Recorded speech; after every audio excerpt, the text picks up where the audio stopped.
French classic chicken roulette তৈরি করব, fine dining plating এবং কিছুটা দেশি ধাঁচে যেন সবাই সহজে তৈরি করতে পারেন। চলুন তৈরি করি সুপার হেলদি লাক্সারি এই ডিশটি।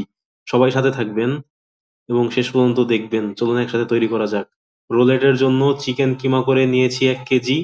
দিয়ে দিব ব্ল্যাক পেপার হাফ টি স্পুন, লবণ স্বাদ মতো, অনিয়ন পাউডার 1.5 টেবিল চামচ, আদা পাউডার হাফ টেবিল চামচ। ডিম দিতে হবে 5টি, যেটা বাইন্ডিং এজেন্ট হিসেবে কাজ করবে, মানে ধরে রাখবে চিকেনটাকে। হেভি ক্রিম দিয়ে দিব 1 কাপ। ভালোভাবে মিক্স করে নিতে হবে। এরপর ভিতরে পুর বা ফিলিংটা আমরা তৈরি করে নিব। গাজর নিয়ে নিব গ্রিট করে, এভাবে।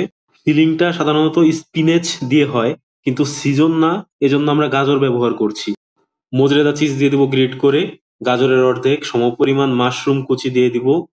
সিজনিং করছি ব্ল্যাক পেপার, দিয়ে দিচ্ছি অল্প থাইম প্লাস ওরেগানো, লবণ পরিমাণ মতো। ভিতরের পুরটা রেডি। ফয়েল পেপারে একটু তেল ব্রাশ করে চিকেন দিয়ে দিব স্প্রেড করে, উপরে ফিলিং দিয়ে দিতে হবে এভাবে।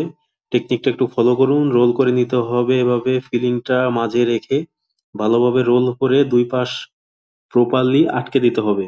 রোলের স্টিম মেথডে হয়ে থাকে। আমি ট্রেতে গরম পানি দিয়ে ওভেন স্টিম করে নিচ্ছি 45 মিনিট। ওভেন স্টিমের ক্ষেত্রে আমি তাপমাত্রাটা 220 ডিগ্রি সেন্টিগ্রেড রেখেছি উপরে এবং নিচে।